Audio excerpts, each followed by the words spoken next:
Seigneur. Au nom de Jésus, est-ce que quelqu'un peut acclamer très fort le Seigneur?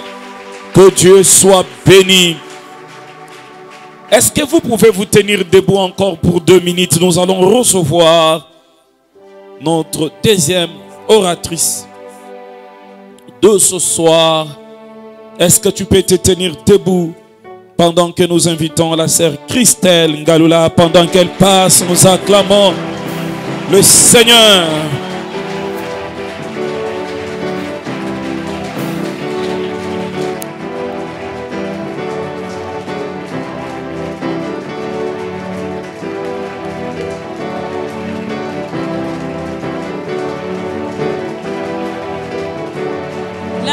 Là, tu as acclamé pour Christelle. J'aimerais que tu acclames maintenant pour le roi de rois. Est-ce que tu peux encore l'acclamer très fort, bien-aimé?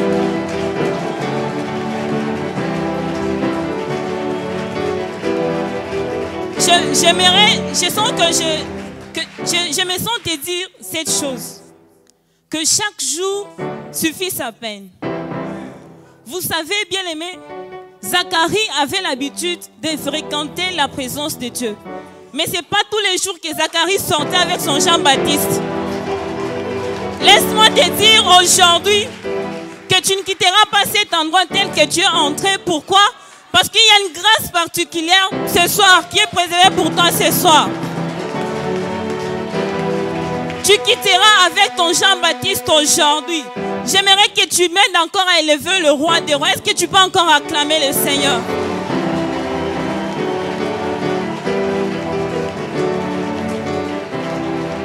Oui, bien-aimé, tu peux être là. Tu peux être là. Tu peux être là, tu traverses des problèmes, des moments de difficultés. Tu traverses des moments de difficultés. Laisse-moi te dire que tu es comme un Moïse placé sur les eaux du Nil. Mais une chose, les eaux du Nil ne peuvent pas te submerger. Par contre, ces problèmes-là deviendront un moyen de transport pour que tu arrives là où le Seigneur te voit. Est-ce que tu peux encore acclamer le Seigneur?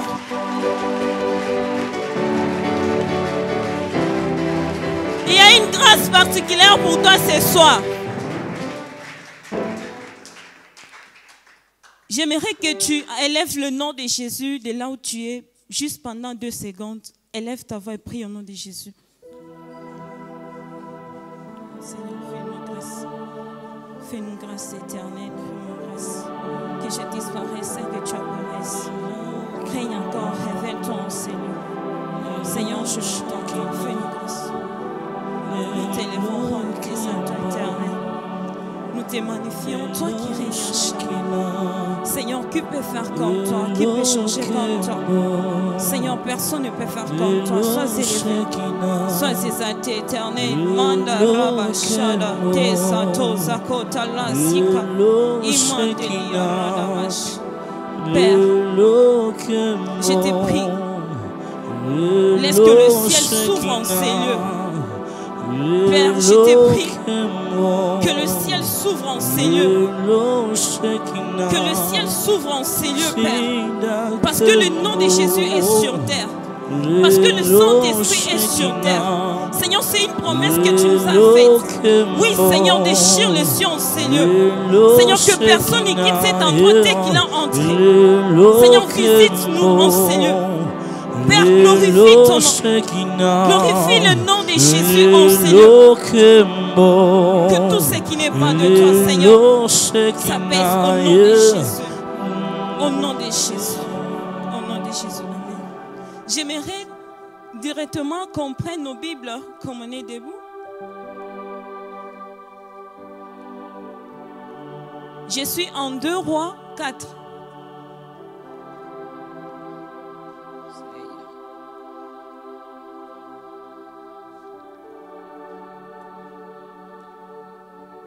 Lisons du 1er verset jusqu'au 7e. Mais j'aimerais qu'on s'arrête même à 3. Est-ce qu'on peut lire ensemble, s'il vous plaît? Lisons au nom de Jésus.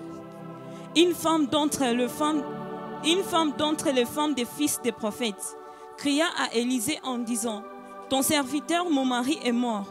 Et tu sais que ton serviteur craignait l'Éternel. Or, le créancier est venu pour prendre mes deux enfants et en faire des esclaves. Élisée lui dit, « Que puis-je faire pour toi? Dis-moi, qu'as-tu dans ta maison? Qu'as-tu à la maison? » Elle répondit, « Ta servante n'a rien du tout à la maison qu'une vase d'huile. » Et il dit, « Va demander au dehors les vases chez tous les voisins, des vases vides, et n'en demande pas un petit nombre. » plutôt. Est-ce que tu peux acclamer pour le roi des rois? Tu peux prendre ta place.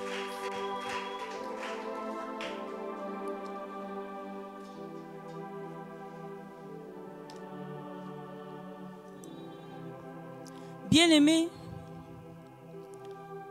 c'est quoi d'abord servir Dieu? Avant que je ne donne mon thème. Et souvent les gens se posent des questions, pourquoi on sert Dieu? On sert Dieu parce que c'est sa volonté.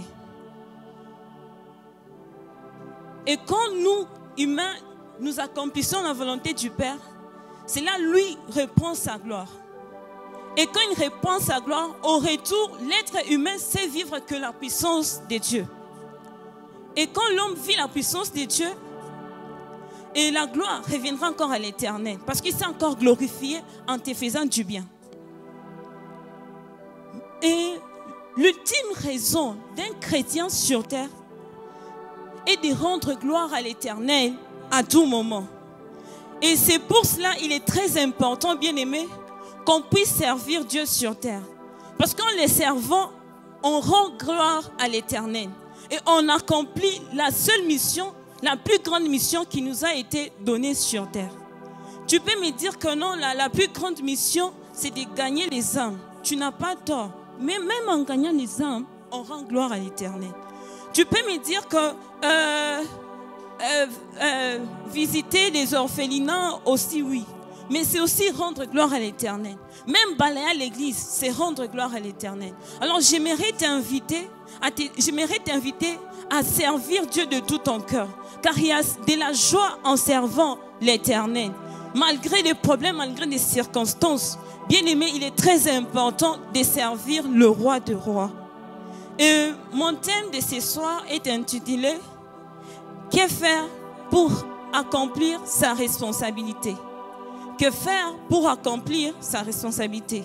Et en parlant des responsabilités, je parlerai beaucoup plus de la mission qu'un chrétien a sur terre. L'histoire de cette femme veuve de 2 Rois 4, c'est une histoire qui est vraiment très connue. Il y a même de ces personnes qui ne connaissent pas le passage, mais qui ont quand même l'idée sur l'histoire. Et cette femme veuve a perdu son mari qui était l'un des fils de prophète d'Élisée. Alors, pourquoi est-ce qu'elle est allée voir l'homme de Dieu Élisée? C'est parce que la femme a perdu, parce que la femme était menacée par son créancier. Son créancier cherchait à lui prendre ses 2 fils. Or, en Israël, bien-aimé, la valeur d'un chrétien, plutôt la valeur d'une femme, est basée sur 2 choses. Premièrement, nous voyons la virginité. Deuxièmement, nous voyons la beauté. Or, en parlant de la virginité, prophétiquement par là, c'est parler de la sainteté. Car c'est ainsi que tu verras en Israël, plus Dieu marchait avec Israël en le sortant d'Égypte vers Canaan. À chaque fois qu'Israël s'est détourné vers les idoles, Dieu disait toujours, ces peuples s'est rebellé contre moi, ces peuples s'est prostitué. Pourquoi? Parce que la sainteté est représentée aussi par la virginité. Et de deux, en parlant de la beauté c'est la foi. Et la foi, pourquoi j'ai dit c'est la foi? Parce que Hébreux 11:6 nous dit clairement que nul n'est agréable à Dieu sans la foi. C'est ce qui va faire que le cœur de Dieu batte pour toi. C'est quand il y a la foi. Et ce sont ces deux choses que le diable combat toujours dans la vie d'un chrétien. Et c'est pour cela même que Paul aille à dire à Timothée, garde le bon dépôt par le Saint-Esprit qui habite en nous. Et ces bons dépôts, il n'y a que deux choses dans ces bons dépôts. Premièrement, nous avons la foi. Et deuxièmement, il parle de la charité. Or, quand nous parlons de la charité, nous voyons l'amour. Or, l'amour en soi consiste en quoi? L'amour consiste à mettre en pratique les commandements de Dieu. Et quand nous mettons en pratique le commandement de Dieu, c'est là que nous avons comme fruit la sainteté. Et par rapport à ces messages, j'aurai juste 3 points. Et mon premier point est intitulé « Ce qu'il faut avoir pour accomplir sa responsabilité ». Ce qu'il faut avoir pour accomplir sa responsabilité. Déjà là, je parlais de 2 choses. La foi et la sainteté. Mais j'aime aussi la réponse de l'homme de Dieu. Qu'est-ce que l'homme de Dieu a à répondre à la femme? Qu'as-tu dans ta maison? La femme lui a dit, je n'ai qu'un vase d'huile dans ma maison. Oh. Je n'ai qu'un vase d'huile dans ma maison. Et c'est ce vase d'huile-là qui a permis à la femme de payer ses dettes. Bien aimé, c'est ce que aussi Christ a fait pour toi. Christ, étant le roi de Dieu, qui est représenté aussi par l'huile, il est monté à la croix, il a payé tes dettes. De la même manière que cette femme-là s'est servie du vase d'huile pour payer ses dettes. Christ aussi est monté à la croix pour toi, pour payer tes dettes. C'est ainsi que j'aimerais te dire une chose, c'est que ne t'inquiète pas. Même quand on te dira, oh non, nous voyons l'esprit de mort réclamer ta vie. Ne t'occupe même pas de ces choses. T'en rentre juste en prière. Et dis à Dieu, il y a un sang qui a coulé pour moi. Il y a un sang qui a payé pour moi le prix. Alors je vivrai, je ne mourrai pas. Peu importe des réclamations, peu importe des situations que tu peux traverser, même manquer quelque chose, il a payé le prix. C'est pour cela qu'il a été blessé pour toi. Il a été blessé pour que tu ne manques de rien. Toi, rentre juste dans la présence de Dieu et réclame ces choses. Et réclame ces choses. Et je me suis posé une question pour savoir si réellement le défunt prophète avait laissé à sa femme que des dettes. Alors, d'où est venu ce vase d'huile? N'est-ce pas dans la maison de son mari? Si réellement cette dame-là n'avait que des dettes qui lui ont été laissées par son mari, comment est-ce qu'elle a eu ses 2 fils? Normalement, il devait se présenter auprès du prophète en disant, j'ai mes 2 fils, mon mari m'a laissé des dettes, mon mari m'a laissé mes 2 fils et j'ai un vase d'huile à la maison. Et en parlant de ça, bien aimé, j'aimerais te donner même l'explication des dettes. Et quand j'ai compris aussi par rapport aux dettes, c'est que les dettes, c'est ça même la responsabilité dont je suis en train de parler ici. Les dettes, c'est ça même la mission. À cette femme, son mari lui a laissé des dettes. C'est une responsabilité qu'on lui a laissée pour qu'elle puisse s'en occuper, pour qu'elle puisse accomplir cela. Mais il y a aussi une chose, c'est que Christ aussi nous a laissé des dettes. Christ nous a laissé des dettes. J'arrive. Nous voyons au jour de l'ascension, Christ était avec les disciples. Qu'est-ce qui s'est passé? Quand Christ était dérobé, la Bible nous dit clairement qu'il a fait des dons aux hommes. Et quand il a fait des dons aux hommes, on nous parle des dons apostoliques, les dons prophétiques, les dons évangéliques, le ministère évangélique plutôt.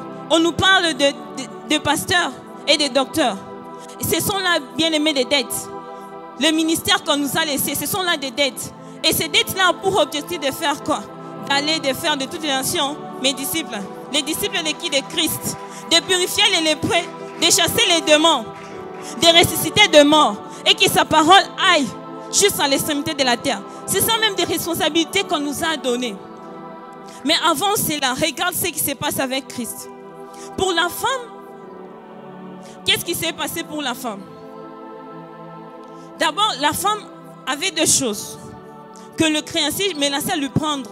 Nous voyons la foi, nous voyons aussi la sainteté. Hormis la foi et la sainteté, nous voyons un vase d'huile qui était dans sa maison. Et ce sont ces choses-là qui lui ont permis à faire quoi? À payer ses dettes. Or, en parlant du vase d'huile, je suis en Luc 4, 18. L'huile représente le Saint-Esprit. Donc cette femme n'avait pas que la foi, n'avait pas que la beauté, mais elle avait aussi l'Esprit de Dieu. Et regarde maintenant avec la vie des apôtres. Après la résurrection du Christ, Christ apparaît là où les apôtres étaient. Qu'est-ce qui se passe? Christ a rompu le pain. Après que Christ ait rompu le pain, nulle part on nous a parlé encore de l'incrédulité des apôtres. Cela signifie que les apôtres avaient la foi. De deux, les apôtres avaient la sainteté. Pourquoi? Parce qu'ils ont quitté. Craindre Dieu, c'est aussi quitter le monde. Ils ont quitté le monde. Ils avaient aussi quoi? La sainteté. De trois, j'avance encore.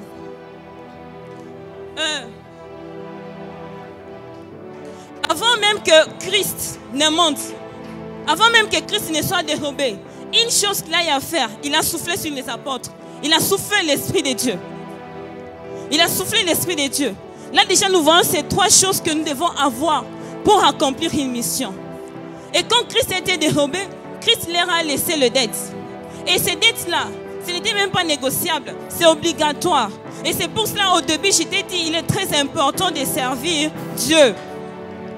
Et quand Christ a laissé des dettes, qu'est-ce qui s'est passé? Les apôtres sont retournés dans la chambre haute. Les apôtres sont retournés dans la chambre haute. Mais Christ aussi, une chose c'est que Christ était aussi prophète. Pourquoi? Parce qu'il se faisait appeler fils de l'homme. Or, selon Dieu, l'appellation d'un prophète, c'est aussi fils de l'homme. C'est ainsi que tu verras avec Ézéchiel, devant l'Éternel, Ézéchiel était fils de l'homme, prophétise, fils de l'homme, dis ceci à ton peuple. Mais devant le peuple, Ézéchiel était prophète. C'est là que nous voyons même le parallélisme entre ces deux personnes. Le prophète qui était décédé et Christ qui est vivant. Mais avec la femme, elle n'avait pas à rendre compte à son mari parce que son mari était décédé. Mais moi et toi, on aura à rendre compte au roi des rois parce que le mort est ressuscité. Et à celui qu'on donnera beaucoup, on réclamera aussi beaucoup. On réclamera aussi beaucoup. Et les trois choses à retenir que nous devons avoir, bien aimés, je réponds encore, c'est la sainteté, la foi et l'Esprit de Dieu. Et si tu regardes la vie des apôtres, parce qu'ils avaient ces trois choses, les apôtres ont pu vraiment impacter leur génération à cause de ces trois choses. Bien aimé, il est impossible à un homme d'accomplir sa mission sur terre sans avoir la sainteté, la foi et l'Esprit de Dieu. Si tu regardes même la vie des personnes qui ont réussi sur terre, ces gens-là, si tu regardes même des ministères puissants, si tu vérifies dans leur profondeur, tu verras qu'ils n'ont pas manqué ces trois choses. Tu veux accomplir ta mission sur terre. Apprends à être saint, apprends à avoir la foi et apprends à avoir l'Esprit de Dieu en toi. Et la deuxième des choses, je parlerai de l'intimité. Écoute l'instruction que l'homme de Dieu a donnée à la femme. Va dans ta maison. Avant d'aller dans sa maison, l'homme de Dieu lui a demandé d'aller emprunter même le vase des voisins pour qu'elle aille s'enfermer avec ses deux fils ou dans sa maison. Mais là déjà, nous voyons premièrement la parole de l'homme de Dieu qui a été libéré dans la vie de la femme.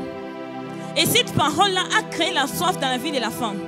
Et c'est cette soif qui a fait que la femme puisse aller dans la maison. Et par là, premièrement, nous voyons la parole de Dieu. Deuxièmement, nous voyons la soif qui a tiré la femme à entrer dans sa maison. Or, en disant la maison, et puis quand on lui dit d'entrer dans la maison, on lui dit même de fermer la porte. Et là, nous voyons l'intimité. Donc, cette parole a créé la soif en elle Et cette soif l'a attiré dans l'intimité. Et dans l'intimité, on trouve quoi? On trouve la santé des fils, la sainteté, la foi, y compris l'Esprit de Dieu. Bien aimé, les intimités qui bouleversent ce monde, ce sont les intimités qui ne manquent jamais ces points. Tu veux avoir une intimité bouleversante dans ce monde. Une intimité qui va produire beaucoup de fruits. Après avoir l'Esprit de Dieu, la sainteté. Après avoir la foi, la parole de Dieu. Aussi la soif. Et c'est à l'intérieur que la femme a pu avoir ce qui pouvait lui permettre à payer ses dettes. Et les vases. La femme a pris les vases. Et lui, a commencé à se déverser dans des vases. Je ne crois pas que des vases avaient la même forme. Non, je ne pense pas. Mais ce qui est sûr, c'est que quand l'huile était déversée, l'huile prenait la forme des vases. Et les vases dont je suis en train de parler, ce sont les dons de grâce, des talents que le Seigneur a déposés dans ta vie. Et à chaque fois, bien aimé, tu entreras dans l'intimité avec Dieu. Rassure-toi que tes vases ne soient pas vides, ne soient pas vides. Pourquoi? Parce que tu as des dettes à payer. Parce que tu as des dettes à payer. Tu peux être là, tu peux être là. Tu marches, même en cours de route, même sur l'avenue, tu vois un paralytique. Et tu sens dans ton cœur que tu as mal. Qu'est-ce qui s'est passé? Je pouvais prier pour cet homme, mais cet homme pouvait redevenir normal. Bien, mais c'est déjà une dette de guérison qui résonne en toi. Qu'est-ce que toi tu dois faire? Entre dans l'intimité avec ta vase de guérison et prie le Seigneur et tu seras rempli. Lorsque tu seras rempli, lorsque ta vase sera remplie, tu iras vendre et plusieurs seront guéris. Mais ce que j'aime encore, c'est que la femme n'a pas utilisé que ses vases. La femme est allée emprunter des vases à côté. La femme est allée emprunter les vases à côté. Mais c'est un problème aussi qu'on trouve dans l'église de ma nation, dans l'église de ma génération. Les gens apprennent à se suffire par eux-mêmes. Or, c'est impossible que tu te suffises par toi-même parce qu'on est dans le corps du Christ. Les cheveux ne peuvent pas faire ce que le pied peut faire. Tu peux être là. Tu es par exemple au protocole. Mais tu sens le besoin d'aller évangéliser. Pourquoi ne pas appeler les frères John et partir évangéliser? Et quand les frères John vous serez évangélisés, les âmes seront gagnées. Peut-être pour toi tu pouvais juste gagner deux âmes. Mais avec lui vous allez gagner même plus de 100. Et là la gloire de Dieu est manifestée. Et tu as à payer tes dettes. Alors pourquoi se suffire par soi-même? Pourquoi se suffire par soi-même? Apprenons aussi à aller, à reconnaître les grâces des gens et à le prendre là où on sait, comme moi, je sais que je ne sais pas bien chanter. J'irai auprès de l'homme de Dieu Daniel qui vient chanter et moi je vais prier. Et là la gloire de Dieu sera manifestée. Il faut apprendre à prendre des vases de ça et là, à prendre des vases de ça et là. Et chose grave encore, même ces vases étaient aussi remplis de l'huile. Alors pourquoi c'est limité? Pourquoi c'est limité? Pourquoi c'est limité? Et qu'est-ce qui se passe maintenant avec Christ? Nous voyons Christ qui donne aussi l'instruction aux apôtres. Il leur dit quoi? De ne pas quitter Jérusalem jusqu'à ce qu'ils soient revêtus de la puissance d'en haut. Là, nous voyons déjà la parole de Dieu qui est libérée. Et c'est cette parole qui a créé la soif dans le peuple, dans les apôtres. Et ils sont partis où? S'enfermer dans la chambre haute. Et dans la chambre haute, ils étaient. Ils avaient divers, bien-aimés, vases. Et ils ont prié quand l'Esprit de Dieu était descendu. Et tout s'était rempli. Et tout s'était rempli. Mais j'aime une chose. Après qu'ils soient remplis, Pierre s'est précipité. Pierre s'est précipité pour aller vendre de son huile. Car il savait que l'Éternel, le Jésus-Christ, lui avait laissé des dettes. Et quand Pierre s'est précipité pour aller vendre de son huile, ce qui m'a beaucoup plu, c'est que Pierre a eu 3000 acheteurs. Pierre a eu 3000 acheteurs. Et comment se fait-il que tu parles comme ça et tu as 3000 acheteurs? Or, Si on cherche vraiment à bien voir, on ne voit pas la monnaie qu'on a utilisée pour prendre des pierres. On ne voit pas. Pour prendre l'huile des pierres, on ne voit pas. Mais laisse-moi te dire que la monnaie que les 3000 avaient utilisée pour acheter l'huile des pierres, c'est la foi. La foi, bien aimée, est la monnaie que le païen utilise pour avoir le Christ en nous. Et quand les païens ont acheté, les 3000 ont acheté de l'huile qui était en pierre, c'est là même que Pierre s'est acquitté avec son créancier qui est Jésus-Christ. Car c'est Christ qui est le consommateur de la foi. C'est Christ qui est le consommateur de la foi. Ça peut arriver aussi, bien aimé. Ça peut arriver aussi, tellement que tu débordes de cette monnaie, tellement que tu débordes de la foi, que tu arrives aussi devant une personne, tu lui dis, je n'ai ni or ni argent, mais ce que j'ai, je te les donne. Au nom de Jésus, lève-toi, prends ton lit et marche.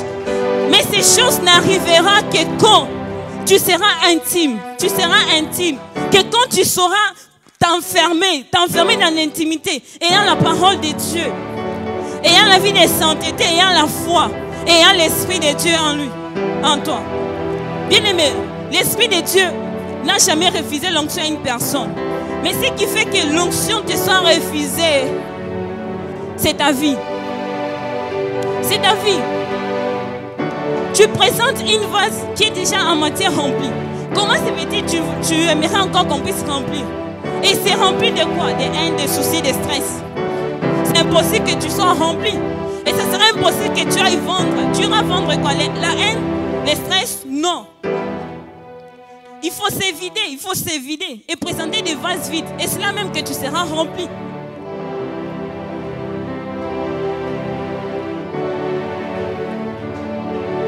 Et la troisième des choses, bien-aimées, j'aimerais te dire, pour accomplir ta mission sur terre, tu as besoin d'être un esprit. Aide-moi juste à dire à ton voisin, sois un esprit. J'aimerais que tu lèves aussi ton esprit. Pourquoi être un esprit? Parce qu'un esprit ne connaît pas limite. D'ailleurs, ce qui fait qu'un homme connaisse des limites, ce sont les fruits de la chair. En parlant de fruits de la chair, il n'y a pas que plaisir intérieur. Il n'y a pas que des soucis de la vie. Il n'y a pas que l'impudicité. Il y a beaucoup de choses qui sont des fruits de l'esprit, dont la Bible nous a interdit. Et ce sont de ces choses-là qui font que l'homme ne puisse pas extérioriser la nature qui est en elle. Et d'ailleurs, si tu regardes bien la vie de Pierre, qu'est-ce que Pierre a fait? Nous voyons Christ qui apparaît au-dessus des eaux, là où il y avait Pierre.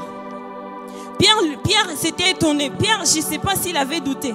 Mais il a dit quelque chose. Si c'est toi, Rabbi, ordonne que je marche vers toi au-dessus des eaux. Pierre a marché jusqu'au 3e pas. Au 4e pas, qu'est-ce qui s'est passé? Pierre a dit dans maille. Mais qu'est-ce qui a fait que Pierre puisse tomber dans l'eau? C'était à cause de la pesanteur du monde, la pesanteur de la terre. Or, un esprit ne connaît pas limite, comme je l'ai dit. Un esprit ne peut pas être attiré par la pesanteur. Mais regarde sa vie après la Pentecôte.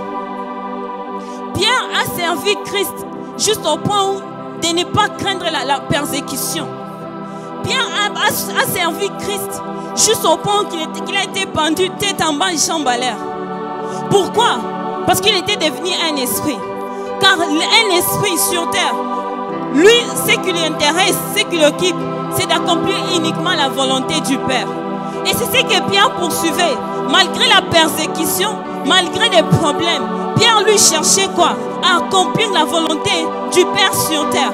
Et c'est ce que même Paul a fait. Paul a couru juste à atteindre sa couronne. Maintenant toi, qu'est-ce que tu fais d'abord? Qu'est-ce que tu fais d'abord pour accomplir ta mission sur terre?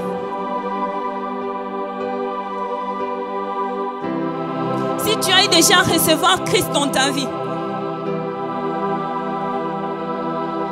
Le jour même que tu as reçu Christ dans ta vie, le Saint-Esprit est venu habiter en toi.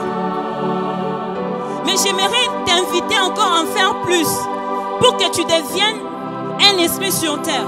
Tu dois désirer le baptême du Saint-Esprit en toi. Pourquoi? Parce que le baptême du Saint-Esprit t'établit dans ce monde. Tu ne peux pas accomplir ta mission sans pour autant que tu ne sois établi dans ce monde. L'Esprit de Dieu que tu as reçu le jour où tu as reçu Christ t'a juste identifié au royaume. Mais tu as besoin d'être établi pour accomplir ta mission. Et ça peut être, pour toi la mission, peut-être c'est juste aider les démunis. En les aidant, et ils viennent au Seigneur. Peut-être pour toi, c'est juste faire les transports des taxis. Plus tu montes, tu descends, plus tu gagnes les âmes. Peut-être pour toi, c'est prendre le mégaphone et commencer à sillonner des avenues. Plus tu parles, plus les âmes sont gagnées. Mais pour faire toutes ces choses-là, sans l'Esprit de Dieu bien-aimé, il te sera impossible d'accomplir ta responsabilité. Il te sera impossible de t'acquitter avec tes dettes. Car le créancier qui est Jésus-Christ est là. Un jour, il te demandera plus. C'est comme l'histoire des talents. On donne à celui qui en a. À celui qui n'en a pas, on le retranche. C'est ce qui se passera le dernier jour. Alors, bien aimé, tu as l'obligation de servir Dieu. Tu as l'obligation de servir Dieu. Et j'aimerais que, de là où tu es, que tu commences à désirer l'Esprit de Dieu. Et si, bien aimé, tu es là, tu as déjà reçu le Saint-Esprit. Mais jusque-là, même un rhume, tu as un problème pour guérir. Dis-toi que non, il y a encore de la pesanteur qui t'attire vers le bas. Alors la chose que tu dois faire, c'est de mettre en pratique la parole de Dieu. Car c'est en mettant en pratique la parole de Dieu que tu deviendras comme l'Esprit de Dieu. Car la parole de Dieu elle-même, c'est ça même le chose d'en haut. Or, en parlant des choses d'en haut, c'est là même que Galates nous dit de marcher selon l'Esprit pour ne pas accomplir les désirs de la chair. Or, l'Esprit vient d'en haut. Donc, nous devons nous affectionner aux choses d'en haut pour bien accomplir notre mission sur terre. Est-ce que tu peux prier?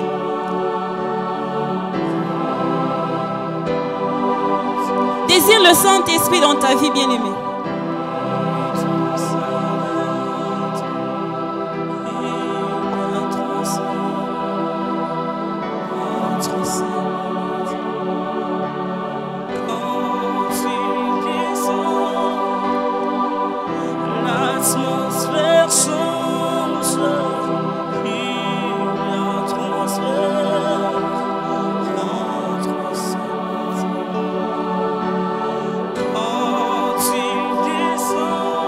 Désire l'Esprit de Dieu, qu'il puisse te remplir, qu'il te remplisse de son onction, afin de servir Dieu. Dis-lui de te remplir. Désire son onction sur toi. Même si tu travailles au bureau, tu peux vendre cette onction à ceux qui viennent dans ce bureau. Ils peuvent rencontrer la puissance de Dieu dans leur vie. Désire l'onction de Dieu. Même si tu es à l'université, tes collègues de l'auditoire, ils peuvent vivre cette onction de Dieu qui est sur toi et recevoir des solutions à leurs problèmes, recevoir la grâce dans leur vie. Désire l'onction de Dieu sur toi. Désire l'onction de Dieu sur toi. Père, où est-nous? Où est-nous, Seigneur, pour accomplir notre mission? Où est-nous, Seigneur, pour faire ce que tu attends de nous? Ne voulons pas, Seigneur, occuper la terre inutilement. Nous voudrions, Seigneur, accomplir cette mission que tu nous as donnée. Nous ne voudrions pas passer, Seigneur, de ce monde, Emmanuel, sans avoir fait ce que tu attends de nous. Où est-nous, Jésus? Où est-nous, tendre Père? Répands ton onction sur mon frère. Répands ton onction sur ma soeur. Répands ton onction sur tout un chacun de nous. Viens te manifester. Alléluia. Je voudrais qu'on se tienne debout pour 2 minutes seulement. On va prier. Nous allons dire à Dieu de nous vider et de nous remplir.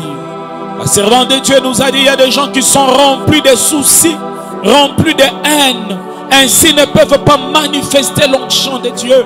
Peut-être ce qui te remplit c'est des problèmes.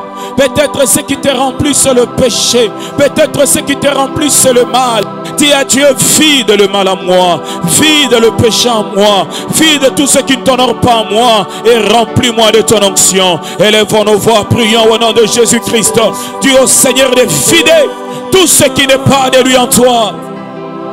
Au nom de Jésus, Père, vide, Seigneur, vide-nous de tout ce qui n'est pas de toi. Vide-nous, Seigneur, de tout ce qui ne t'honore pas. Et cela au nom de Jésus. Et cela au nom de Jésus.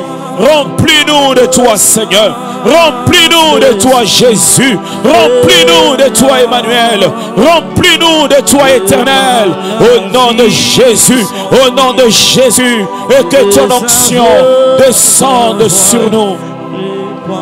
Et que ton onction descende sur nous. Je le prie et proclame ce soir que cette onction du Seigneur te soit communiquée. Et cela au nom de Jésus.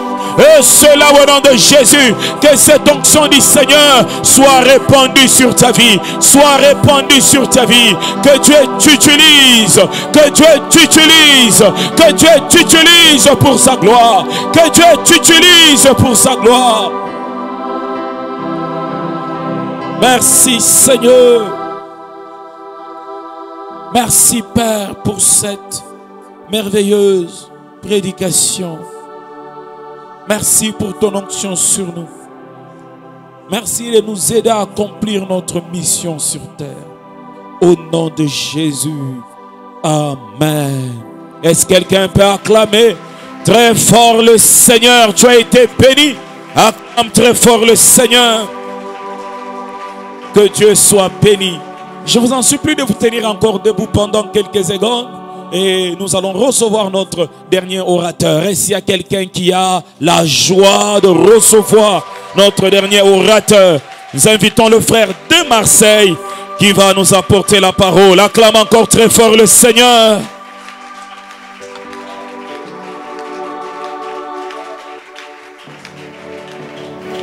Est-ce que nous pouvons continuer à acclamer le Seigneur?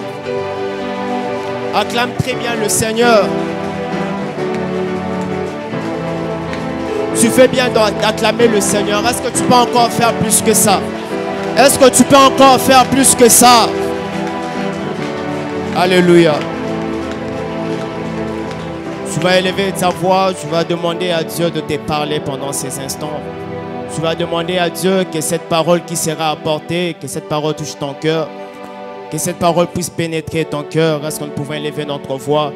Demander à Dieu de nous parler, que Dieu nous parle, que Dieu nous parle. Parce qu'il dit dans sa parole que lorsqu'il envoie sa parole guérit. Ainsi, Seigneur, nous te demandons que cette parole que tu as mise dans notre cœur, que cette parole puisse guérir, Seigneur, ô Dieu. Que cette parole, Seigneur, ô Dieu, puisse bâtir une vie au tendre Père. Que cette parole, Seigneur, puisse, ô Dieu, réconforter une personne. Seigneur, nous te demandons, s'il te plaît, ô Dieu, que cette parole, Seigneur, ô Dieu, nous fasse encore du bien. Nous sommes dans ta présence parce que nous voulons que tu nous parles, ô Dieu. Nous sommes dans ta présence parce que nous voulons, Seigneur, que tu nous fasses du bien, ô tendre Père. Parle à nos cœurs, ô Seigneur. Parle à nos cœurs, ô précieux Adonai. Au nom puissant de Jésus. Est-ce qu'on pouvons acclamer encore fortement? Nous restons debout, nous allons lire quelques portions de la parole, nous allons lire quelques textes. Nous sommes debout pour honorer la parole du Seigneur. Et j'en profite pour dire également un grand merci à Dieu, c'est lui qui a permis à ce que nous puissions nous retrouver au devant de vous. Et je dis également merci à papa pour cette opportunité et à maman merci pour cette opportunité qu'ils nous ont accordé de nous tenir encore au devant de vous. Et je vous dis également merci, vous qui êtes là. Vous êtes toujours un encouragement pour nous. Et que Dieu nous fasse encore du bien dans sa présence. Alléluia. Nous allons lire quelques textes de la parole de Dieu. Nous sommes dans Hébreux 4, le verset 16. Et nous allons finir avec Romains 9, 15. Nous allons commencer avec Hébreux 4, le verset 16. Hébreux 4, le verset 16. La parole du Seigneur dit: approchons-nous donc avec assurance du trône de la grâce, afin d'obtenir miséricorde et de trouver grâce pour être secourus dans nos besoins. Et nous allons finir avec Romains 9,15. Romains 9,15. Romains 9,15, il est écrit, car il dit à Moïse, je ferai miséricorde à qui je fais miséricorde, et j'aurai compassion de qui j'ai compassion. Est-ce que nous pouvons nous rasseoir et prendre notre place? Le thème dont j'aimerais nous parler ce soir s'intitule les résultats de la grâce de Dieu. Les résultats de la grâce de Dieu. Pourquoi est-ce que nous apportons ce message? Frères et sœurs, il est important que nous puissions savoir, nous pouvons travailler, nous pouvons fournir des efforts, mais il y a de ces résultats que nous allons obtenir que si et seulement si Dieu nous fait grâce. Il y a de ces résultats que nous pourrons obtenir, même si nous travaillons, même si nous fournissons des efforts, mais il y a de ces résultats que nous allons obtenir seulement si Dieu nous fait grâce. Si Dieu ne nous fait pas grâce, il y a de ces résultats que nous ne pourrons jamais obtenir. Et en apportant ce message, nous l'apportons parce que nous nous sommes rendus compte qu'il y a de ces choses que nous pouvons avoir, il y a de ces portes qui peuvent s'ouvrir seulement si Dieu nous fait grâce. Ainsi, dans ce message, nous voudrions à ce que nous puissions comprendre que la grâce de Dieu va nous permettre d'obtenir des résultats qu'aucune personne ne pourra nous donner. Alléluia. Mais que nous puissions également comprendre qu'il y a une puissance dans la grâce de Dieu. Il y a des choses que seule la grâce de Dieu peut faire dans notre vie. Il y a des choses que seule la grâce de Dieu peut réaliser dans notre vie. Aucune personne sur terre ne peut le réaliser. Que cela soit nos parents, que cela soit nos frères, que cela soit nos amis, aucune personne ne peut le réaliser. Il n'y a que la grâce de Dieu qui peut réaliser ces choses. Ainsi, ensemble, j'aimerais qu'à la fin de ce message, que nous puissions réaliser cette puissance de la grâce, cette puissance que la grâce peut faire dans la vie de quelqu'un. Et j'aimerais rapidement définir quelques concepts de mon thème qui s'intitule les résultats de la grâce de Dieu. C'est quoi la grâce de Dieu? J'aimerais faire simple, la grâce de Dieu, c'est juste une faveur imméritée. C'est juste une faveur imméritée. Ainsi, lorsqu'on obtient quelque chose parce que nous l'avons mérité, ce n'est plus la grâce de Dieu, mais c'est un mérite. Et lorsqu'on reçoit quelque chose parce que nous sommes dignes, ce n'est plus la grâce de Dieu, mais c'est quelque chose que Dieu nous doit. C'est quelque chose que Dieu nous doit. Parce qu'en réalité, la grâce de Dieu n'est rien d'autre que la faveur imméritée. Et c'est quoi le résultat? Le résultat n'est rien d'autre que la conséquence d'un acte ou d'un phénomène. Ainsi, on parle de résultats positifs et de résultats négatifs. Nous allons même voir cela lorsque nous étions encore étudiants, lorsque nous étions encore élèves, lorsque nous étions en train d'aller à l'école. À la fin de l'année académique, il y avait un résultat qu'on nous donnait. Et ces résultats marquaient l'action, les actes que nous avons posés tout au long de l'année. C'est pourquoi on parle de résultats positifs et de résultats négatifs. Parce que c'est juste la conséquence d'un acte ou d'un phénomène qu'on a posé. Et si je dois définir mon thème, je dirais les résultats de la grâce de Dieu n'est rien d'autre que la conséquence de la faveur imméritée dans la vie d'une personne. Si je peux me répéter, les résultats de la grâce de Dieu n'est rien d'autre que la conséquence de la faveur imméritée de Dieu dans la vie d'un homme ou dans la vie d'une femme.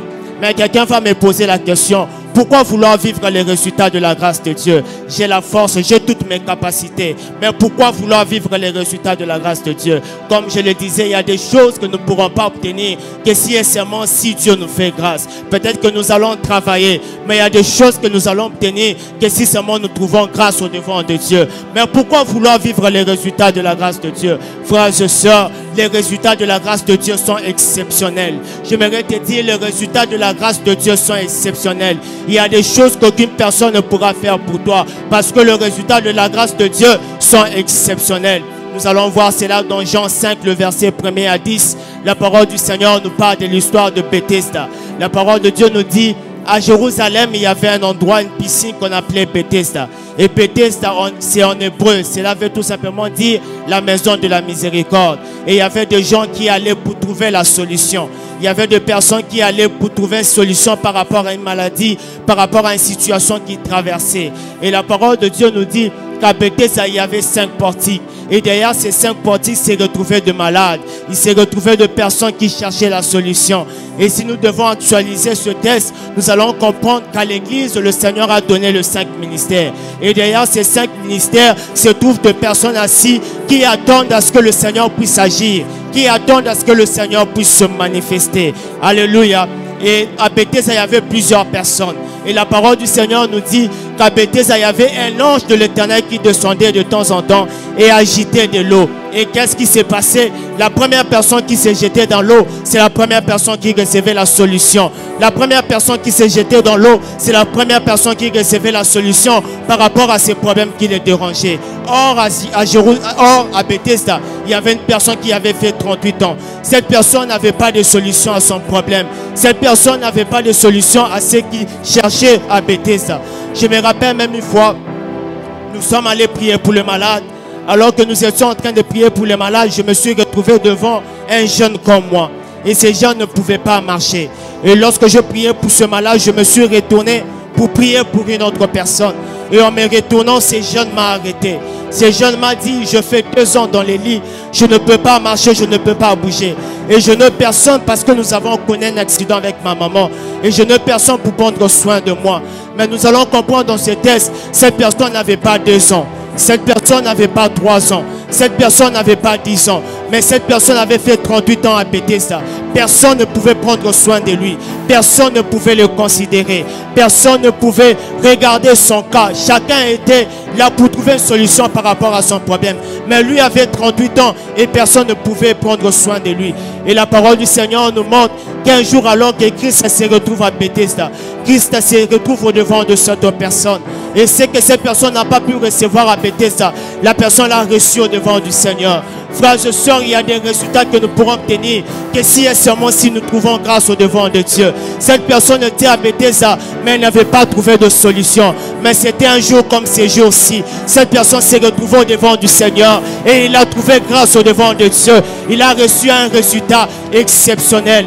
Frères et sœurs, les résultats de la grâce sont exceptionnels. Il y a des choses qu'aucune personne ne peut faire dans ta vie. Il y a des choses qu'aucune personne ne peut réaliser dans ta vie. Seule la grâce a la capacité de le faire. Seule la grâce a la capacité de le réaliser. Parce que le résultat de la grâce sont exceptionnels. Il n'y a que la grâce qui peut faire ces choses. Alors que ce paralytique était là, il ne pouvait pas marcher, il ne pouvait pas recevoir sa guérison parce qu'il n'était pas le plus fort, il n'était pas le plus méritant, il n'avait pas toutes les capacités. Alors qu'il devait se jeter, il y avait une autre personne qui s'est jetée. Lorsqu'il voulait aller se jeter pour avoir la solution, il y avait déjà une autre personne qui avait la solution. Mais ce jour-là, il a trouvé grâce au devant de Dieu. C'est qu'il n'était plus dans la maison de la miséricorde, mais il était devant la miséricorde elle-même. Il n'était pas au devant, il n'était pas dans la maison de la miséricorde, mais il était devant la miséricorde. Il a trouvé ce qu'il a cherché pendant des années. Peut-être que tu es là en ces lieux, tu as cherché des solutions, tu n'as pas trouvé. Mais j'ai une bonne nouvelle à te donner, c'est que les résultats de la grâce sont exceptionnels. Les résultats de la grâce sont exceptionnels. Il y a des choses que seule la grâce peut nous donner. Il y a des choses que seule la grâce de Dieu peut nous donner. Il y a seule la grâce de Dieu peut nous donner ces résultats. Et quelqu'un va encore me poser la question, pourquoi vouloir vivre le résultat de la grâce? Pourquoi vouloir vivre le résultat de la grâce? Le résultat de la grâce de Dieu sont au-delà de ce que les hommes peuvent penser, sont au-delà de ce que les hommes peuvent s'imaginer. Il y a des choses que les résultats de la grâce de Dieu réalisent que personne d'autre ne peut réaliser, que personne d'autre ne peut faire. Cela dépasse l'entendement humain. Nous allons voir cela dans 2 Samuel, le verset 4-4. La parole de Dieu nous parle de Méphibal ou Méphibosheth. Méphibal était le fils de Jonathan. Il était le petit-fils de Saoul. Il s'est retrouvé dans une situation alors que son père et son grand-père étaient dans le champ de bataille. Son père et son grand-père ont décédé et il s'est retrouvé seul. Et il y a une personne qui est allée rapporter cette nouvelle à la femme qui prenait soin de Méphibal. Et cette femme, en voulant s'enfuir, elle a laissé tomber Méphibal. Et depuis ces jours-là, Méphibal ne pouvait plus marcher. Méphibal s'est retrouvé dans une situation compliquée. Méphibal n'avait plus besoin d'utiliser ses pieds parce que ce pied n'était plus apte de le permettre de marcher. Mais un jour, la parole de Dieu nous dit, dans 2 Samuel 9, c'est qu'un jour David a pensé, parce que depuis ce temps-là, on est allé cacher Méphibal. On est allé placer Méphibal là où personne ne pouvait le voir. On est allé cacher Méphibal là où personne ne pouvait le reconnaître. Là où personne ne pouvait penser à lui. Mais dans 2 Samuel 9, la parole du Seigneur nous dit, un jour David a décidé de faire du bien à une personne de la maison de Jonathan. De faire du bien à une personne de la maison de Jonathan.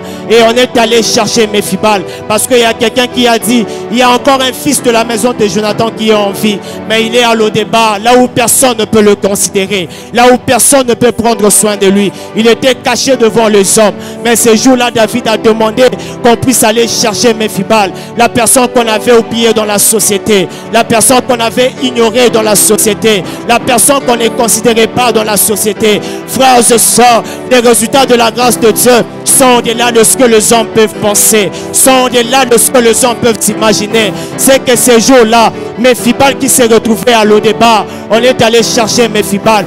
Non seulement qu'il entre dans le palais, mais qu'il puisse manger à la table du roi. Non seulement qu'il puisse entrer dans le palais, mais qu'il puisse manger à la table du roi. Je pouvais encore comprendre si seulement il était entré au palais, mais ça me dépasse parce que non seulement qu'il est entré au palais, mais il a mangé à la table du roi. Ça, il n'y a que la grâce qui peut faire ces choses. Ça, il n'y a que la grâce de Dieu qui peut faire ces choses. C'est que le Mephibosheth qu'on avait oublié, c'est que le Mephibosheth qu'on avait abandonné, la grâce de Dieu l'a amené au palais. Non seulement qu'il l'a amené au palais, mais il a fait asseoir à la table du roi.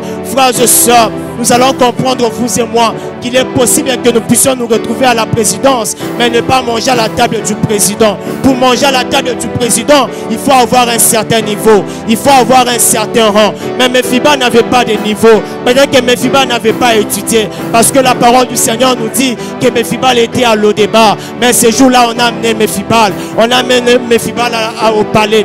Frères et sœurs, il y avait des personnes au palais, mais qui ne mangeaient pas à la table du roi. Mais ce jour-là, Mephibosheth était au palais, il mangeait aussi à la table du roi. Ça, il n'y a que la grâce de Dieu qui peut faire ces choses. Ça, il n'y a que la grâce de Dieu qui peut faire ces choses. Ça, c'est le résultat de la grâce de Dieu. Peut-être qu'il y a des gens qui disent que l'amour est aveugle. Mais vous savez, des fois, les hommes qui disent que l'amour est aveugle, des fois, ils ont besoin de voir pour aimer. Mais j'ai une bonne nouvelle à te donner. S'il y a quelque chose qui est aveugle, c'est la grâce de Dieu. S'il y a quelque chose qui est aveugle, c'est la grâce de Dieu. La grâce de Dieu peut prendre quelqu'un là où personne ne pouvait le prendre, là où personne ne pouvait aller le chercher et l'amener au palais. Non seulement l'amener au palais et le faire asseoir à la table du roi. Ça, il n'y a que la grâce de Dieu qui peut le faire. Ça, il n'y a que la grâce de Dieu qui peut le faire. C'est pourquoi la grâce de Dieu est avec. La grâce de Dieu peut chercher des hommes comme Mephibosheth. La grâce de Dieu peut chercher des hommes comme David. J'ai besoin d'interroger la grâce de Dieu. Peut-être que vous n'avez pas trouvé une autre personne qui est David. David ne se connaît en rien dans la notion de géopolitique. David ne se connaît en rien dans la gestion économique. Mais comment est-ce que vous pouvez chercher David et faire de lui un roi? La grâce de Dieu me répond: je suis aveugle, je choisis qui je veux. Je suis aveugle, je choisis qui je veux. C'est pourquoi la grâce de Dieu, elle peut chercher des hommes comme Jephthé. Peut-être que certaines personnes peuvent dire: mais comment est-ce que vous pouvez choisir Jephthé? Il vient d'une relation illicite. Mais la grâce de Dieu me répond: je n'ai que faire des origines. C'est pourquoi je dis à une personne: peu importe tes origines, la grâce de Dieu n'a que faire de cela. La grâce de Dieu n'a que faire de cela. Peu importe tes origines, peu importe tes origines, peu importe tes origines, que tu viennes je ne sais pas d'où, la grâce de Dieu n'a que faire de ton origine. La grâce de Dieu n'a que faire de cela. Parce que lorsque Dieu se décide de faire grâce, il fait grâce sans tenir compte de ces choses. Il fait grâce sans tenir compte de ces choses. Écoutez, la parole du Seigneur nous dit à Horeb, lorsque le peuple d'Israël a manqué de l'eau, le Seigneur a demandé à Moïse de frapper le rocher.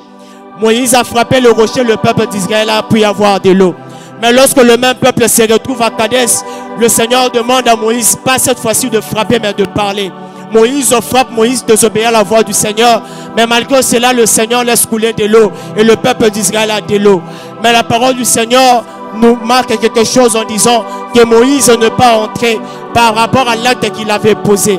Mais ce qui m'étonne le plus, comme je vous ai dit, la grâce de Dieu fait au-delà de ce que les hommes peuvent penser, au-delà de ce que les hommes peuvent s'imaginer. C'est que le même Moïse que le Seigneur a interdit d'entrer, c'est dans Deutéronome 34, le verset 1er. Le même Moïse, le Seigneur l'amène au sommet d'une montagne. Et au sommet d'une montagne, le Seigneur prend soin de faire visiter à Moïse le pays qu'il lui avait interdit d'entrer. Frères et sœurs, ça il n'y a que la grâce de Dieu qui peut faire. Ça il n'y a que la grâce de Dieu qui peut faire. À celui qu'on avait interdit, c'est à celui qu'on fait visiter le pays.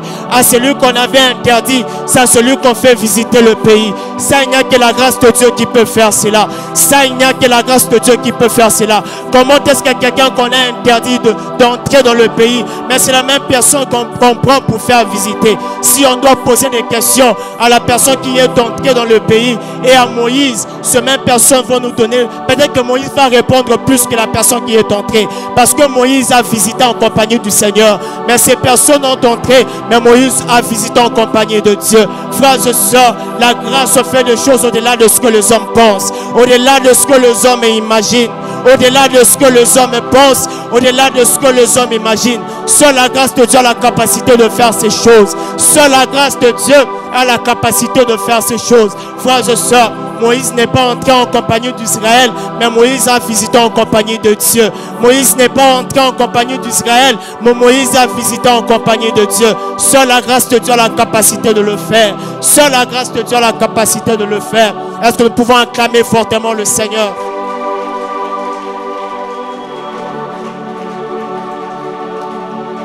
Mais quelqu'un va me poser la question, mais comment faire pour vivre les résultats de la grâce de Dieu? Comment faire pour vivre les résultats de la grâce de Dieu? Oui, ces résultats sont exceptionnels. Oui, ces résultats sont au-delà de ce que les hommes pensent, au-delà de ce que les hommes imaginent.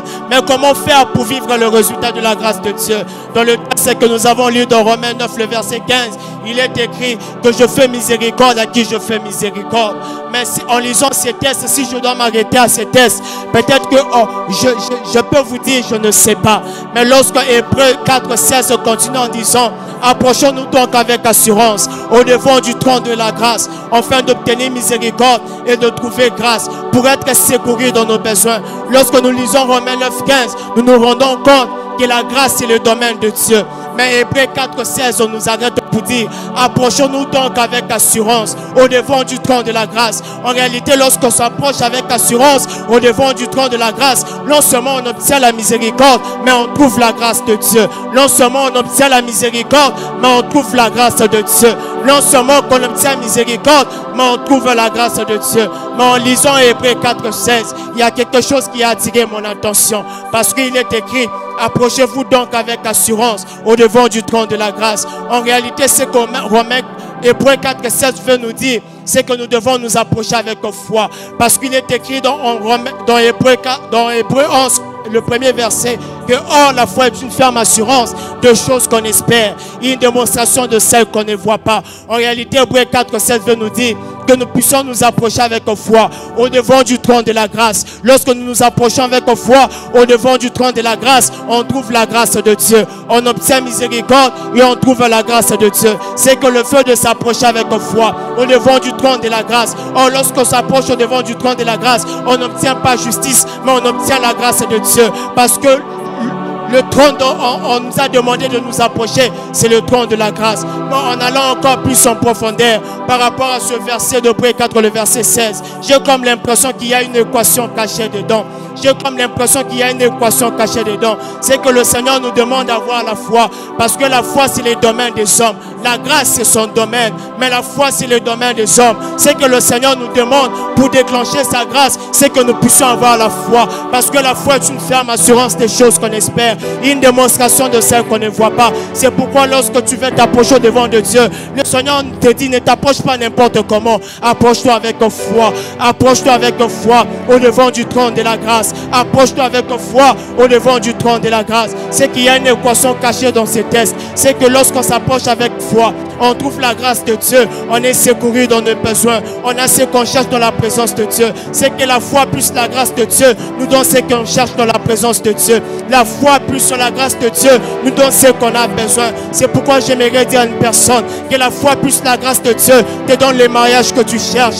Que la foi plus la grâce de Dieu te donne les succès que tu cherches. Que la foi plus la grâce de Dieu te donne l'élévation que tu cherches. Que la foi plus la grâce de Dieu te donne le travail que tu cherches. Que la foi plus la grâce de Dieu te donne la percée que tu cherches. Je disais la percée que tu cherches. Que la foi plus la grâce de Dieu te donne l'abondance que tu cherches. Que la foi plus la grâce de Dieu te donne la guérison que tu cherches. Peut-être que tu es allé par-ci par-là cherchant comment être guéri, mais j'ai une bonne nouvelle à te donner. Il y a une équation déjà résolue. C'est que la foi plus la grâce de Dieu nous donne l'exaucement de Dieu. Que la foi plus la grâce de Dieu nous donne l'exaucement de Dieu. Approche-toi tout simplement devant de Dieu.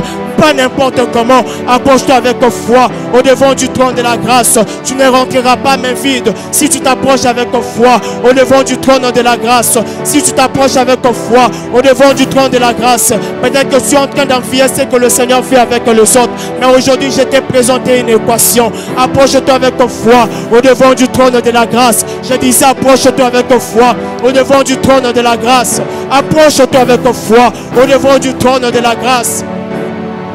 Vous savez, frères et sœurs, la parole de Dieu nous dit, le disciple s'est retrouvé dans la barque. Et lorsqu'ils se sont retrouvés dans la barque, en regardant de loin, ils ont vu le Seigneur marcher dans l'eau. Et ils se sont dit, sûrement c'est un fantôme. Sûrement ce n'est pas quelqu'un de normal, c'est un fantôme. Et c'était leur premier réflexe, c'était leur première réaction. Mais il y a quelqu'un qui m'a fait du bien dans la barque, c'est Pierre. Pierre ne s'est pas arrêté seulement de s'étonner qu'il était fantôme. Mais il a dit, Seigneur, ordonne que je puisse venir vers toi. Et le Seigneur a ordonné que Pierre puisse venir vers lui.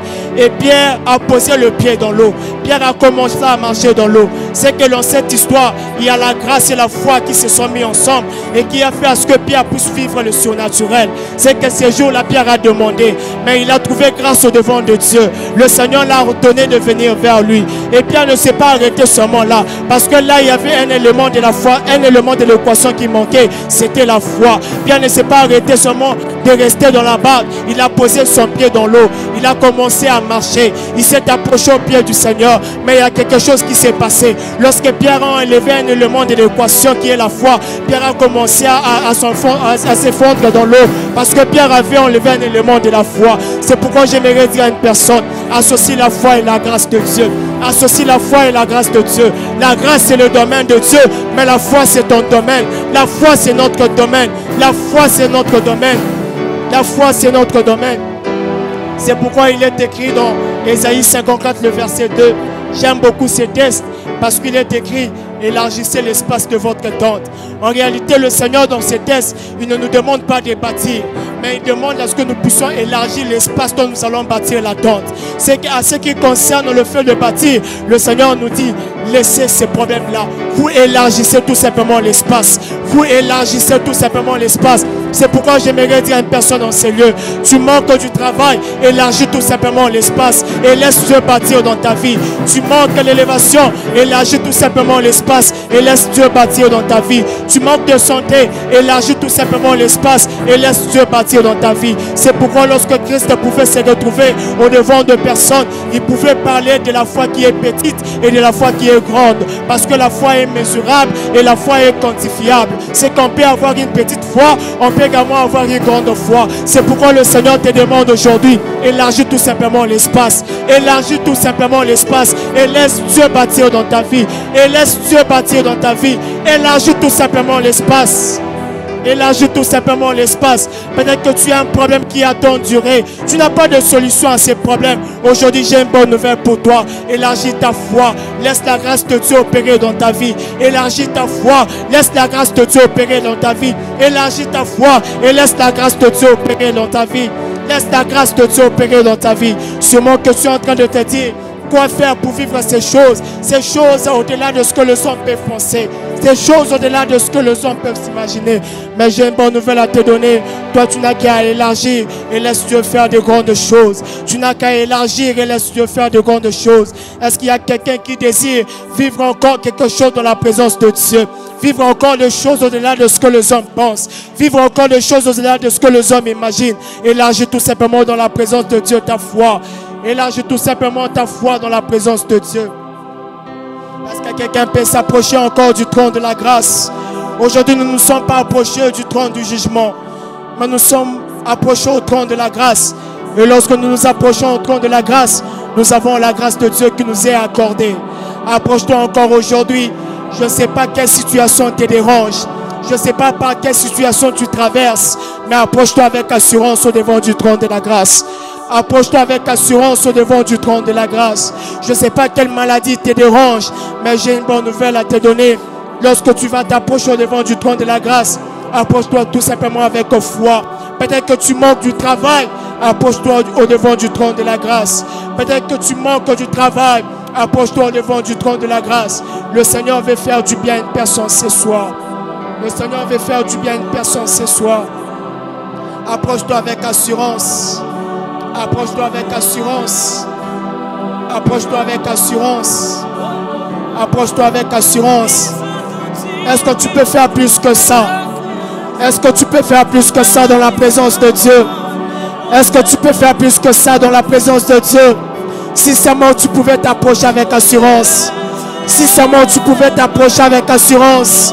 Si seulement tu pouvais t'approcher avec foi. Peut-être que ces problèmes ont fait des années. Mais j'ai une bonne nouvelle à te donner. Approche-toi avec assurance. Prends ce problème, approche-toi avec. Prends ce problème, approche-toi avec. Prends ce problème, approche-toi avec. Prends ce problème, prends ce problème. Prends cette stérilité, approche-toi avec. Prends cette stérilité, approche-toi avec.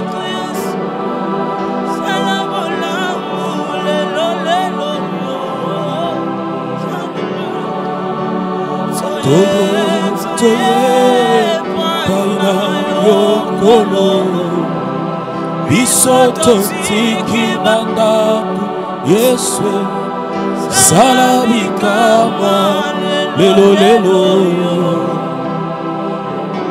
Prie, prie, prie. Toye, toye baina yokolo. Bisoto tiki banda Yesu salabikama lelo lelo. Je ne sais pas ton problème, mais approche-toi. Soye paina yokolo. Bisoto tiki banda Yesu salabikama lelo lelo. Vois Dieu au devant de toi et dis-toi ce soir: Seigneur, je m'approche de ton trône afin de trouver miséricorde, afin d'être secouru. Si tu sens que tu vas t'agenouiller, si tu sens que tu vas te tenir debout, mais dis à Dieu: je suis limité, je m'approche du trône de grâce.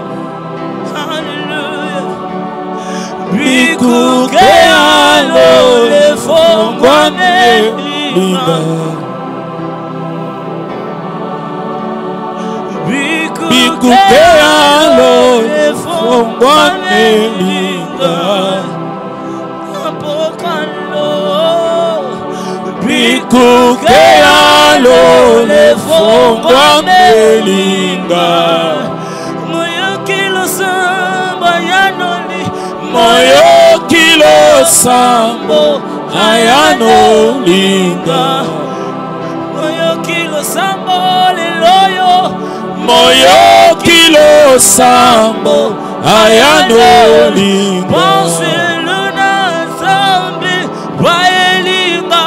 Banjeluna zambi baelinga wa. Baba Basakaya Bratama de Rebrouche. Nous nous approchons.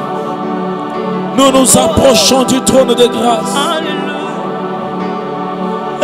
Nous venons avec nos charges à tes pieds. Nous venons avec nos douleurs à tes pieds. Nous nous approchons du trône de grâce. Nous venons trouver miséricorde auprès de Dieu. Nous venons trouver miséricorde auprès de Dieu. Nous venons pour être secourus. Oh, l'obité, l'obité.